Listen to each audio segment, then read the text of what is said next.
Hello everyone, welcome back to the shop. I'm Cole Boone. I have a Miller MIG welder that I just replaced the liner, and it's had the same liner for over 25 years. I want to go over a simple hack so that your liner may last as long. I always use 035 wire in the welder with very few exceptions. Sometimes I'm welding some automotive sheet metal. I'll change the rollers out, and I actually have another gun with a smaller liner that I use. However, all of that is secondary to what I'm about to say. I have put tens and maybe even hundreds of miles through this MIG welder here over a period of 30 years. The last time I replaced this liner was in 1996, and at that time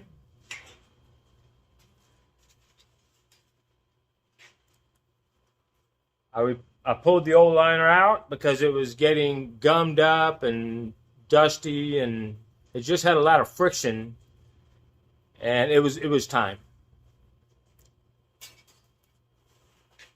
Here is the part number that I put in it. As you can see, it's an 045 liner, but I'm using 035 wire. Is that okay? Of course it is. And you will spend much less time and money with your feeding issues if you do this. Over a period of 26 years, this retail card has yellowed. That's how old and how long this liner has been in my gun. I haven't even cleaned out this old liner, not even with compressed air, not once in over 25 years. Now I want to go over why it's best to do it this way. As you can see in the diagram, anyone running 035 wire is probably going to be running an 035 liner.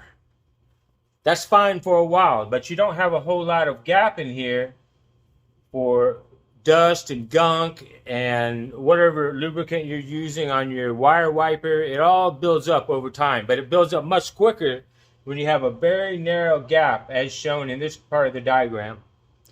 So by moving one size up to an 045 liner with the same size 035 wire, you have this much more gap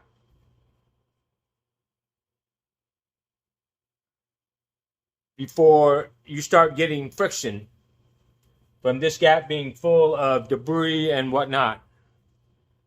So another problem with friction in a MIG gun is you become hyper conscious about coiling the cord. And you're always looking back and making sure it's not twisted. And that was the problem I was having. Even though it's a short cord, the problem I was having was I never felt comfortable coiling one time. In other words, 2 or 3 times, it just didn't happen. It just caused too much friction. And once you have friction and the wire slows down, but the rollers keep going, it tries to force the wire through the rollers into the liner, but then it starts bird nesting. And you've got a real problem because you're going to have to pull all the old wire out and start all over again. And in many cases, it'll cause the wire to weld to the copper electrode tip. And you're going to have to get out a grinder and grind off that spot weld, because otherwise you won't be able to unscrew the copper tip and then remove everything and start over again. That's why this idea is prime if you want to save time and money replacing the liner at a much longer interval. Instead of 4, 6, 8 months like I was doing, I'm now able to go 26 years with this setup. It's just a simple hack. and you'll experience less bird nesting. You'll also be more free to twist and turn the cord and not worry about it. I hope this hack will be helpful for you in the future. Don't forget to subscribe. Thanks for watching my channel. I'm Cole Boone, and we'll see you next time. Thank you.